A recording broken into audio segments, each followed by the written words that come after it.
Hey, I had a quick question. Sure. Where can I get some information about AgentForce? Oh, good question. You're going to want to talk to Madhav. He's right over here. Oh, awesome. Thanks so much. You're welcome. All right, Madhav. So I heard that you are the person to talk to about AgentForce. And my first question is, what is an agent first business? How would you define that? Yeah, I think companies are really going to think about agents in a few different ways.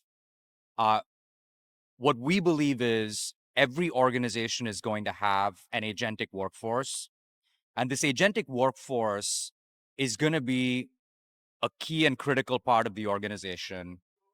It's going to drive outcomes for the company, critical business process, critical functional things.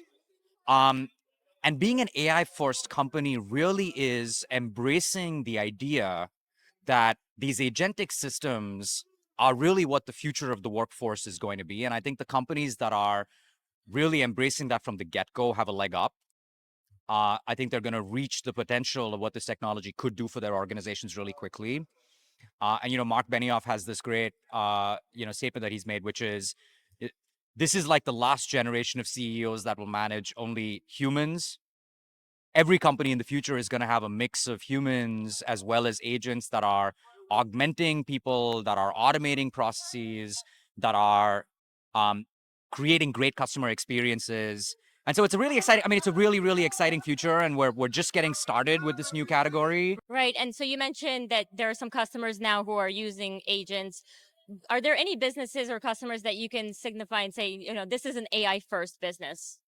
Yeah, Indeed, I think is a company that has really embraced this notion of being AI first. And what I love about them is that comes from a really meaningful and important goal that they have set for themselves. And their goal is that they want to reduce the time that it takes for someone to be in the recruiting process by 50%. Yeah, And that's huge. It's huge. It's a massive goal. And what I love about that is it's so clarifying in terms of what they've oriented their company around. And you have agents that are serving that purpose, which is really the right way to do this. If you're a technology company and if your objective is, we need to just go deploy agents, you're kind of asking the wrong question. Yeah. You really want to start with, what is the fundamental business objective that I'm trying to solve here? Now let me think about the role that agents play in that objective. And so I think, Indeed is an example of a company that's done a great job with that. Remarkable is another great company, customer of ours, that was really AI first from the get-go. They're an up-and-coming, high-growth, incredible product. If you haven't played with it, they've got a booth over here that you should go try out their tablets. Incredible product. But they were really starting to scale to the point where they required this kind of agentic system to just keep up with their growth, right? Right. And so they were very early on saying, we're actually going to take the plunge here and put these agents in front of our customers immediately. And you see that pattern sometimes with some of these companies where they're not being conservative about, oh, we only want to try with our employees, we only want to try it internally. Yeah. We're going to actually put a stake in the ground and say, if we can build an incredible experience for our customers, that sets the bar really high. Right. It's going to force us to do what's necessary to make that agent experience really great. And that means thinking about the user experience. It means thinking about the data. It means thinking about what's the agent actually going to be doing. And so it's a very, thoughtful and aligned approach to doing that. And I think some of these customers that we have the privilege of spending a lot of time with, you really start to see that. Right. And I really love the Indeed example. A lot of it's because it actually helps people, right? When people are laid off or just looking for a new opportunity. Yeah. 50% less time to hire is huge. Even if Massive. you're waiting, on average, the people I know, they wait 6 to 8 months to get a job. Well, Yep. if you get it in 3 months instead, Yep. that's really changing your life. I think it does. I think it also changes the way you evaluate the value of the technology because it's so centrally connected to such a meaningful mission. Yeah. And when you have that kind of meaningful mission and you're the technologist that's trying to go make this happen at your company, I think that alignment is what allows CIOs and functional leaders to really have permission to do these experiments Right. because it's such a core part of such a critical way in which they, help their customers. And as you said in Indeed's example, help society at large. But having that tie-in, I think, is what really creates a lot of purpose and a lot of energy, which I think is required whenever it's a new category of technology, right? You're going to learn things along the way. There's going to be some bumps. You're going to figure out what works, what doesn't work, all of that. But you really want that motivating factor. And that's why I think Indeed is a great example of that. Absolutely. So my last question is kind of a double question, Sure. a 2-in-1 for you, Madhav. Sure.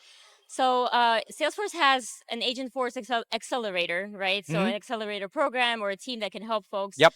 So talk to us about that, and then also tell the businesses who are not AI first yet, what advice do you have for them to get started? Yeah, it's a great question. Well, the first thing I'll say is for anyone that's thinking about being AI first and they want to bring agents into their business, there's really 3 things you have to think about. Number 1 is the conversation that we had, which is what's the role of the agent? What's the business problem you're trying to solve? That is a really critical question. That's always question number 1, because that determines what are the jobs this agent has to do. That's question number 1. Question number 2 is, okay, now based on those jobs to be done, what data do I need?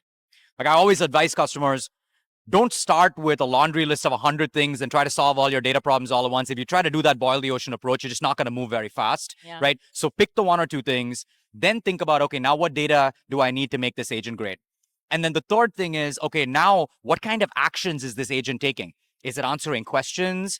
Is it performing a business process of some kind? Is it doing some background automation of some kind? And you start to really dig into what kind of tasks does the agent have. So that's kind of how we talk to customers about, here's how you think about, if you want to get started on an agent journey, let's first talk about this, right? Now, we've built the AgentForce product to do these things with AI assistance. Right. And there's a lot of customers that we have that, are looking at use cases where they can essentially guide themselves through this journey. Just using the product, using AI assistance, I can get this set up. My data is in order. Maybe I already use Data Cloud. I've got all this sorted out, and I can go really fast and get this done. But there's other customers for whom this is a real journey. Right. They're dealing with a technology that they don't yet understand fully. They've experienced it probably on the consumer side, but they know that the consumer experience does not give them security and privacy and data permissions, and I need my contextual data. Like there's really important questions that they have to ask. Right. How do I make sure I'm controlling the agent?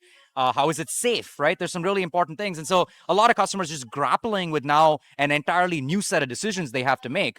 And so we help them with this process, and we have many ways in which we do that. Of course, we've got an incredible ecosystem of partners that have been with us kind of every step of this journey. They do that.